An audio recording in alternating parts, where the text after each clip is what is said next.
Thanks for being here. Big job ahead of us. Yeah, there's a lot of work. After striking a deal with Tony Beets, Parker Schnabel now needs to mine more ground than ever before, and he has to do it before the end of the season. This spring is going to be what sets us up for, if we can get it done by the fall or not. So let's just give it our best and let's see if we can get her done.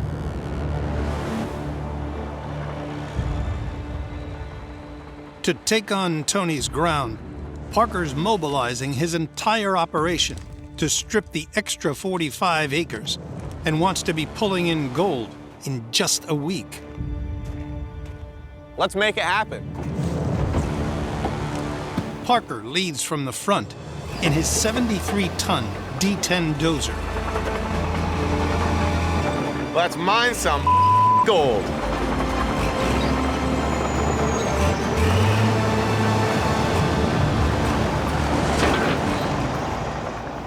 Best way to figure out how to manage a bunch of different projects at once is probably just go start doing it.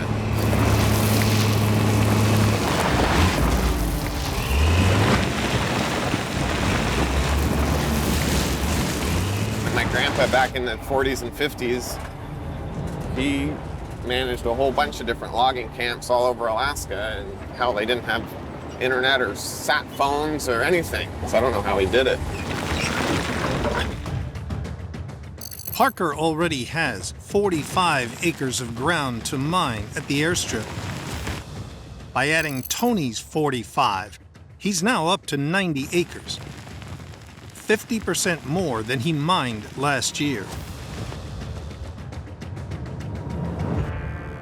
If he can get through it all, he could beat last season's $15 million total.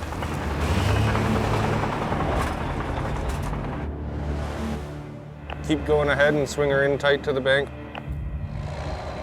Straddle that bank.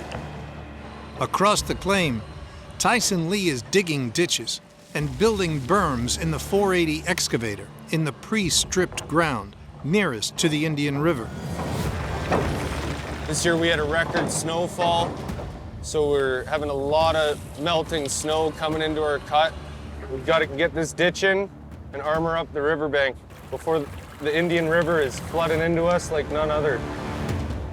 I've seen people lose entire cuts because they don't have good drainage.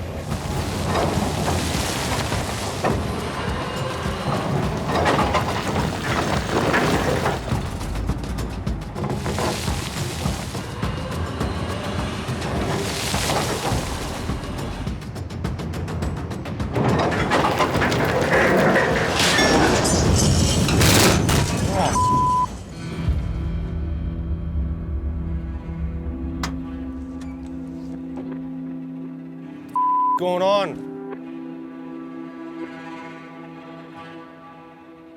Hey Jordan, you got a copy, Jordan?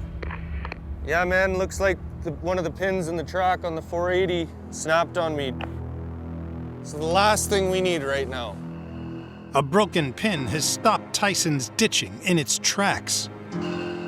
You know, these pins, they hold each segment together. It's like a zipper.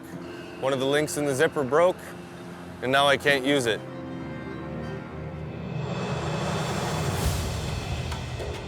The 58-ton excavator's 35-foot track is made up of links held together by 52 coupling pins. One has snapped, causing the track to slip off its rollers and the tensioning idler to drop out of position. To fix, the idler must be put back into its housing, the track pulled onto the frame, and the pin replaced.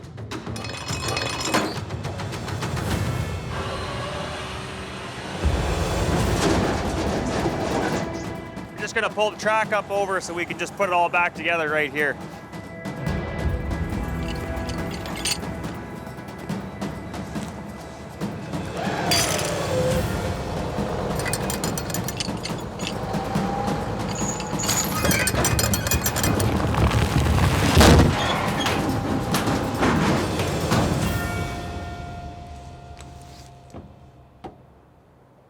That's a broken pin there. That's a broken one.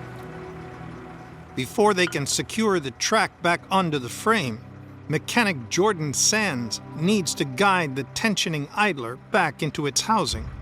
Hey, Tyson? Tyson!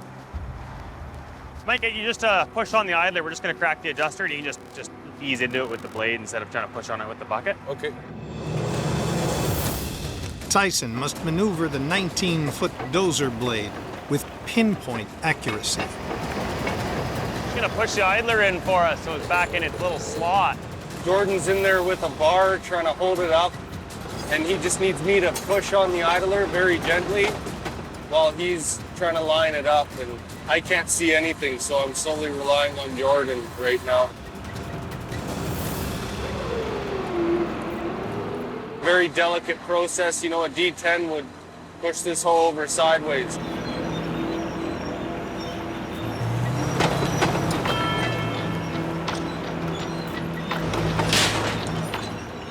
Hang on.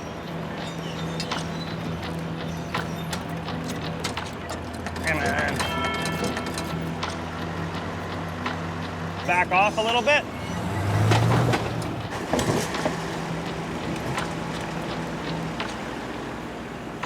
Grab your right clutch and just steer over like this far.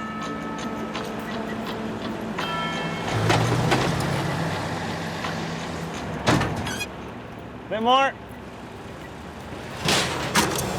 In the hole, boy. For the final part of the fix, Jordan must get the replacement pin through the holes in the track.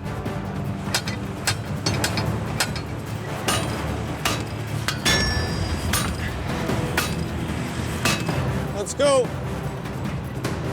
Go on. Hooked up. She's tightened up with grease. Good to dig dirt, make money.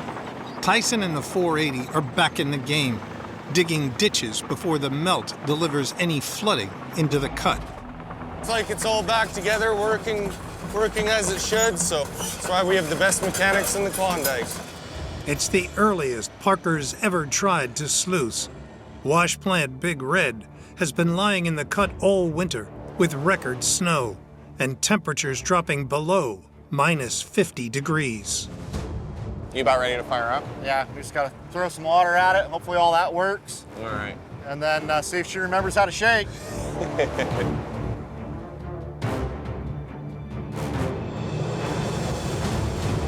Ready?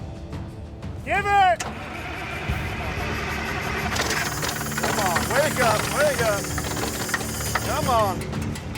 She's been a long winter. It might take it a minute.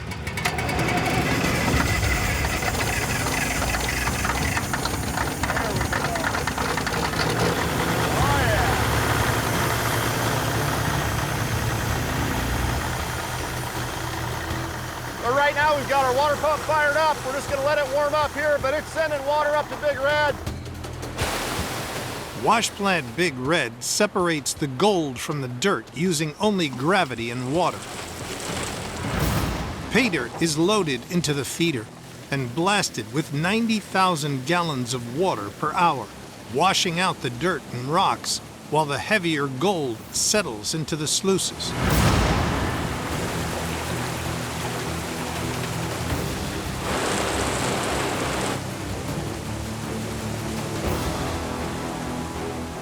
Well, we'll start the shaker, fire up the feed bin. As long as all that's working and happy, we can start putting this dirt in there and start turning it into gold. You ready? Here we go. Come on, baby.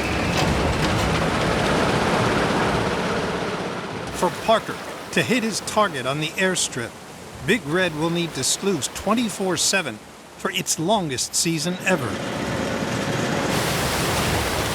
You know, for this wash plant to sit up here through a Yukon winter, got her fired right back up here, and we're back to washing rocks. And you look around here, you know, we're the only ones, as far as I can see, doing it. So that just tells you we're off to an early start, because everybody knows if you're gonna make any money up here, this is the only way to do it.